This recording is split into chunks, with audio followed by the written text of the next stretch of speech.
ہم نے کربلا کا منظر تو اپنی آنکھوں سے نہیں دیکھا تھا، لیکن آج غزہ اور فلسطین کا منظر ہم اپنی آنکھوں سے دیکھ رہے ہیں۔ یزید کا ظلم کسی نے دیکھا ہو یا نہ دیکھا ہو، لیکن اسرائیل کا آتنک اور اس کا ظلم آج پوری دنیا دیکھ رہی ہے۔ کون سی ایسی اذیت ہے جو یہ خبیث آج فلسطینیوں کو نہیں پہنچا رہا ہے؟ ان کے بچوں کو مار رہا ہے، ان کے جوانوں کو شہید کر رہا ہے، ان کے بزرگوں کے چیتھڑے اڑا رہا ہے، انہیں بموں اور میزائلوں سے داغ رہا ہے، ان کے گھروں کو توڑ دیا، بستیاں اجاڑ دی، شہر کا شہر تباہ کر دیا، حتیٰ کہ اسکول اور ہاسپٹل تک نہ چھوڑا اس ظالم نے۔ مگر میں سلام کرتا ہوں فلسطین کے ان جیالوں کو، ان کی ہمت اور بہادری کو، ان کی شجاعت کو، کہ اتنا سارا ظلم سہنے کے بعد، سب کچھ لٹ جانے کے بعد بھی ان کے بچے بھوک پیاس سے تڑپ رہے ہیں، وہ دوا پانی اور علاج تک سے محروم ہیں، لیکن اتنا سارا ظلم اور اس کا آتنک سہنے کے بعد بھی ان جواں مردوں اور شیر دلوں کے حوصلے پست نہیں ہوئے۔ وہ چند مٹھی بھر کمزور سے مسلمان دنیا کے اس سپر پاور ظالم و جابر اسرائیل کی آنکھوں میں آنکھیں ڈال کر کے کہہ رہے ہیں، خبیث تو کیا سمجھتا ہے؟ تو ہمیں مار کر کے ہمیں مٹا دے گا؟ یہ تیری سب سے بڑی بھول ہے۔ بدبخت دور حیات آئے گا، تیری قضا کے بعد ہے ابتدا ہماری، تیری انتہا کے بعد، اور تجھ سے مقابلے کی نہیں تاب ہے ولے، یعنی تو بڑا پاورفل ہے، بڑا طاقتور ہے، بڑے خطرناک ہتھیار والا ہے، مانا کہ تیری ٹیکنالوجی بڑی ہائی فائی ہے، تو بڑی طاقتوں والا ہے، تجھ سے مقابلے کی نہیں تاب ہے ولے، میرا لہو بھی خوب ہے تیری ہنا کے بعد۔ اور یہ جو تو سمجھ رہا ہے کہ تو ہمیں مار کر کے، ہمارے بچوں کو شہید کر کے، بزرگوں کے چیتھڑے اڑا کر کے اور ہمارے شہروں کو تباہ کر کے تو ہمیں مٹا دے گا اور ہمیں نیست و نابود کر دے گا، بدبخت یہ تیری سب سے بڑی بھول ہے۔ تو نے موت اور زندگی کے فلسفے کو اصل میں سمجھا ہی نہیں۔ ظالم قتل حسین اصل میں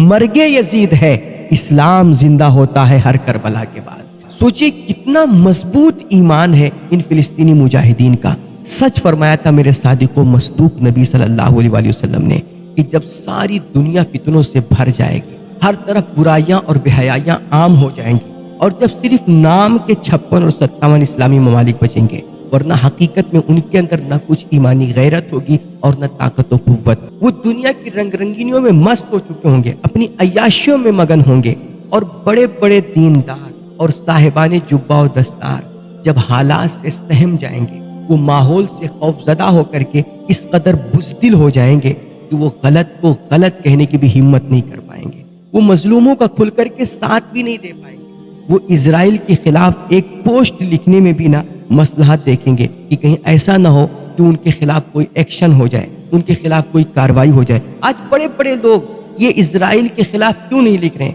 کھل کر کے فلسطینیوں کی حمایت میں اور ان کے حق میں آواز کیوں نہیں بلند کرے؟ ان کو ڈر ہے، کیونکہ یہاں کے کسی حکمران نے یہ فرمان جاری کیا ہے کہ جو فلسطین کا سپورٹر ہوگا اور اسرائیل کا ویرودھی ہوگا، ہم اس کے خلاف ایکشن لیں گے۔ اسی ناطے نہ بڑے ہمارے بڑے بڑے دیندار لوگ جو اپنے آپ کو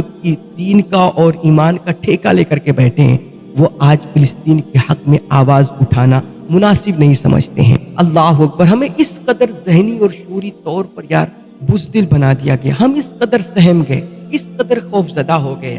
کہ یار ہم حق کو حق کہنے کی بھی جرت نہیں رکھتے۔ تو میرے نبی علیہ الصلوۃ والتسلیم نے فرمایا تھا کہ جب ساری دنیا فتنوں سے بھر جائے گی، بے حیائیاں اور برائیاں عام ہو جائیں گی، لوگوں کا رب رسول کی ذات پر سے بھروسہ کم ہو جائے گا، ایمان کمزور پڑ جائے گا۔ الا وان الایمان حین تقع الفتن بالشام، میرے نبی نے فرمایا تھا اس وقت تمہیں خالص اور مضبوط ایمان اگر کہیں نظر آئے گا تو وہ ملک شام میں نظر آئے گا، وہ فلسطینیوں کے اندر نظر آئے گا۔ یار کتنے کمال کے لوگ ہیں یہ، اور کتنے باہمت اور جری لوگ ہیں یار، ان کا اپنے رب رسول کی ذات پر بھروسہ اور توکل کتنا مضبوط ہے۔ یار وہ اسرائیل جس کے نام سے دنیا کانپتی ہے، جسے دنیا بڑا سپر پاور سمجھتی ہے اور جس کی طاقتوں کا پوری دنیا لوہا مانتی ہے، آج وہ اتنا ظلم کر رہا ہے، اتنا سب کچھ آتنک مچایا ہوا ہے، لیکن کسی کے اندر اتنی ہمت نہیں کہ کوئی اس کا جا کر کے ہاتھ پکڑ سکے اور کوئی اس کے خلاف کوئی ایکشن لے سکے،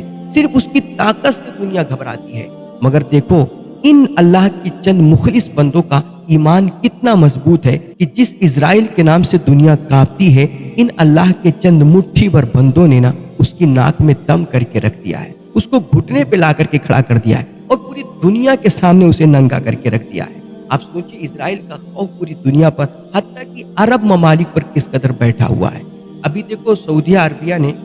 تمام 56-57 جو اسلامی نام کے ممالک ہیں ان سب کو اکٹھا کیا، ان کے لیڈران کو اکٹھا کیا۔ اس سے ہمیں امید تھی کہ ہو سکتا ہے اس میٹنگ میں یہ اسرائیل کے ظلم کے خلاف کوئی سخت ایکشن لیں اور اس کے خلاف کوئی ایسا اقدام کریں کہ جس کی وجہ سے وہ اپنے ظلم سے باز آ جائے۔ لیکن پھر ہوا کیا؟ یہ سارے لوگ اکٹھے ہوئے، چائے شائے ہوئی، گپ شڑاکے ہوئے اور آخر میں ایک مذمتی بیان صرف جاری کر کے میٹنگ خلاص۔ تو آج ساری دنیا اس سے کہیں نہ کہیں سہمی ہوئی ہے اور اس کی طاقتوں سے وہ لرز رہی ہے۔ اس کے خلاف کھل کر کے سامنے آنے میں کسی کے اندر جرأت اور ہمت نہیں ہے۔ ایسے میں یہ چند مٹھی بھر فلسطین کے مجاہدین اللہ کے مخلص بندے ہیں جو اس ظالم کے سامنے سینہ سپر ہو کر کے کھڑے ہوئے ہیں اور اس کو دھول چٹا رہے۔ انہوں نے رات کی اس کی نیندیں حرام کر دی ہیں، مانا کہ وہ خبیث بڑا ظالم ہے، بڑا جابر ہے اور بہت بڑا دہشت گرد ہے۔ اس لیے وہ ایک طرفہ وہ ان مجاہدین کا سامنا کرنے کی ہمت نہیں رکھتا ہے۔